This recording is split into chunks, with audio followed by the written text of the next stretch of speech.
Mga kwentong pambata. Ako at isa pang ako. Sige, magtipon para sa isang kwento. Ilarawan ito.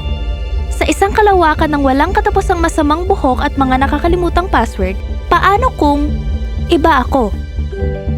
Mas may paninindigan, mas matapang, o baka naman isang superhero na lumalaban ng krimen na may magandang buhok? Alam mo, lahat ng ito'y enerhiya, tama? Ang bawat ligaw na pag-iisip, ito'y tulad ng pagsisimula ng isang parallel universe reality TV show. Magaling! Sa ibang kalawakan, baka isa akong ninja na gumagawa ng avocado toast. Haha! Dapat mong ganap na tingnan ang quantum mechanics kasama si Professor Adams. Mga bagay na nakakatuwang isipin. Pero nasa klase na yun si Ruby. Baka mamatay ako sa pagkailang.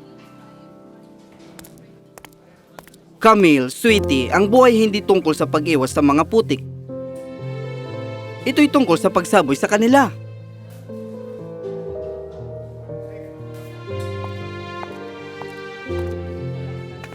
Hay, baka sa ibang dimensyon.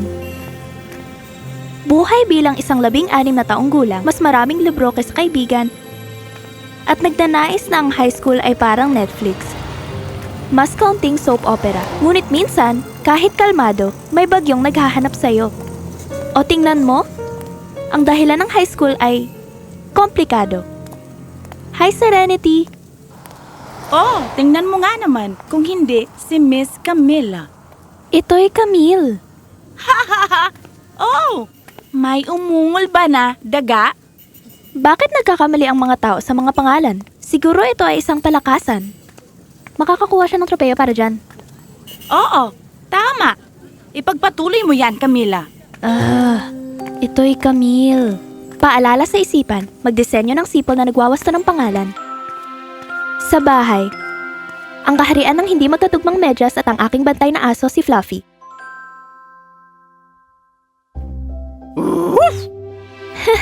Fluff, lagi mo nakukuha ang pangalan ko ng tama. Kung pwede lang sana kitang dalhin sa paaralan.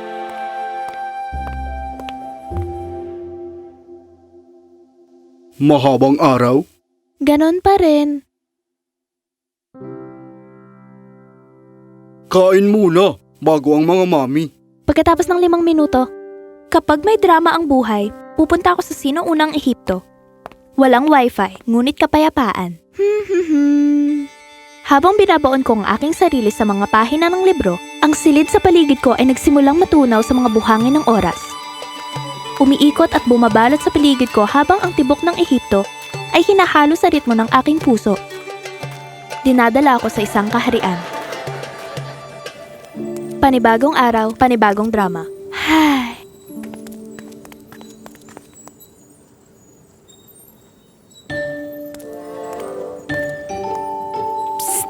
Gusto mo bang makakita ng mahika? Si Michaela, ang magnanakaw ng pagsusulit. Ito ay mas makatas pa kaysa sa anumang chismis sa paaralan. May nakita akong mga bagay. Ngunit nakabuntot si Michaela. Hindi lang ito high school. Ito ay mas mataas na pusta. Hindi mo ako matatakasan. Hindi ito paikot-ikot na klase. Si Camille ay nasa isang suliranin. At pagkatapos, sinaunang Ehipto? Pag-usapan ng matinding pagbabago ng lokasyon. Ha? Saan siya nagpunta? Sandali. Napadaan ba ako sa isang pagsasadula ng History Channel? Hulin siya! Ang galing. Mas maraming tagahanga. Ha? Na naman? Kaya, sumakay ako na parang hangin. Hinahabol ng mga taong hindi ko naman kilala. At saka, sinong misteryosong estranghero na may hood? Sa mga pelikula, lagi silang matalino at sobrang palihim na kontrabida. Walang presyon. Isaan ang iyong pangalan. Sa anong Salamanca ka nakarating? Ako si Camille. Nakatira ako sa 16th Street. Sa palagay ko ay maaring nagkamali ako at pumasok sa set ng isang pelikula? Salamin-salamin sa dingding. Nakakakilabot na ito. 16th Street? Pelikula? Paano mo sinusuot ang aking mukha? Kung ito'y tungkol sa pag-aalaga ng balat, gumagamit ako ng moisturizer. Nakita ko ang isa pang ako at ang ilang mga lalaki na talagang ayaw sa akin. Mukhang nananaginip ata ako. Okay, hinga. Nagkamali ka ng liko at napunta dito? Oo, isang maling liko at ako'y naglakbay sa nakaraan.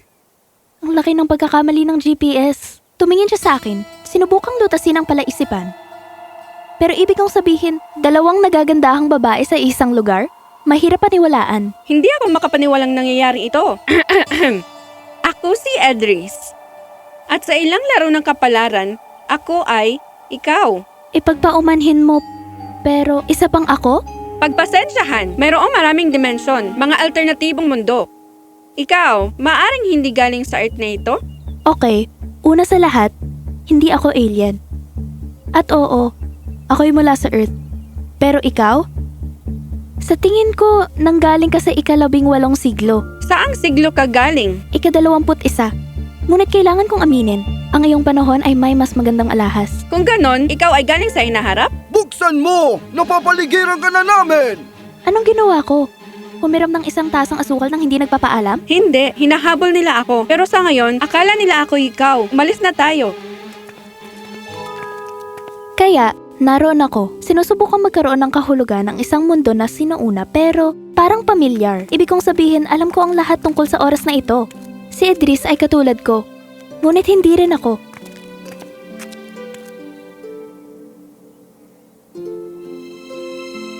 Isang tunay na bayani. Palaging nakikipag-away sa mga masasama kahit na sila ay malaki at nakakatakot. Ibaba mo ang sako na yan. Huwag mo kaming guguluhin! Hindi ka kasing lakas katulad namin. Siguro, ngunit ang lakas ay hindi lamang tungkol sa kapangyarihan. Ito'y tungkol sa paggawa ng tama. Hindi pa ito tapos!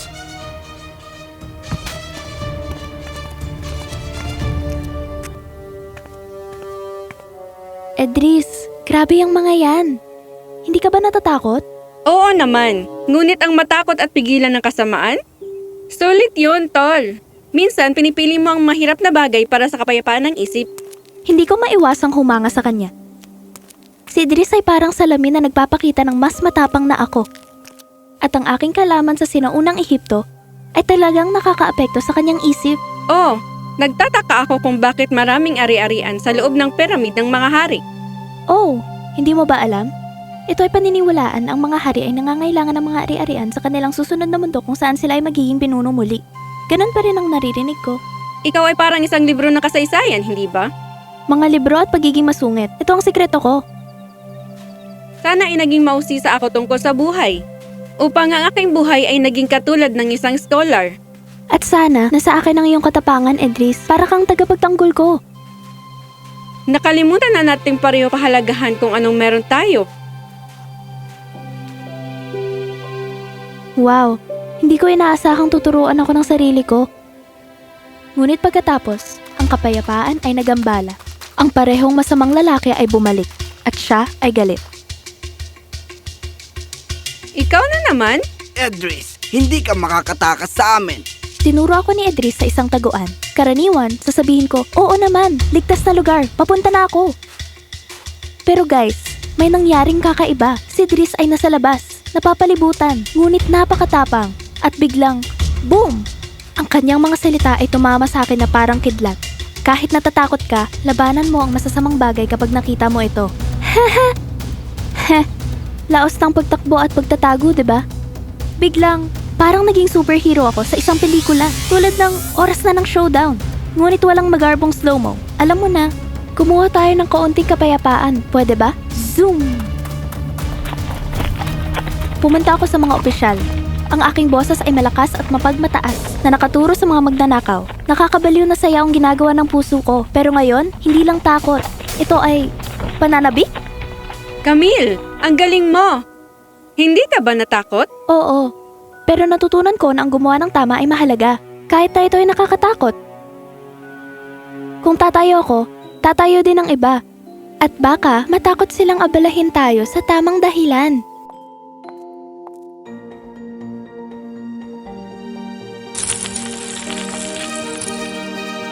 Ganyan nga. At nagpasya akong mas matuto pa. Kung kaya kong ipaglaban ng iba, kaya ko rin ipaglaban ang pangarap ko, di ba?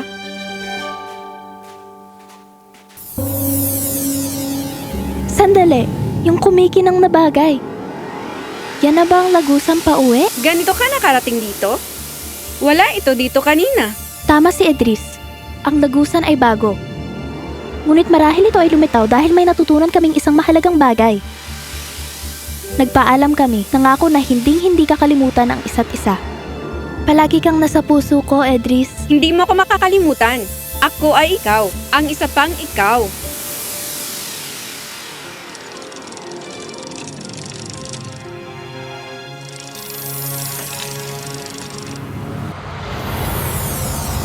Pag-uwi, walang nagbago.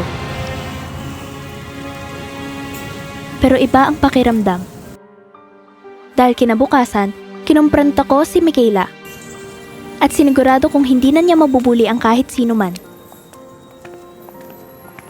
Ginawa mo ba ang tama? Oo naman. Kinausap ko ang principal. Nagsiset up sila ng grupo para matigil ang pambubuli sa paaralan. Alam mo ba ang pambubuli ay maaaring makapagpaalis ng isang tao sa paaralan? Talaga?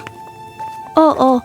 Kapag lumaban tayo, mapipigilan natin sila na gambalain tayo. Ito ay mali at dapat itong itigil. Alam mo ba, hindi na rin ako matatakot. Kasama mo ako.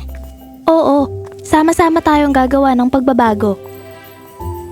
Nako, malalate na ako sa bago kong klase. Bagong klase? Kwentuhan tayo mamaya. Paalam!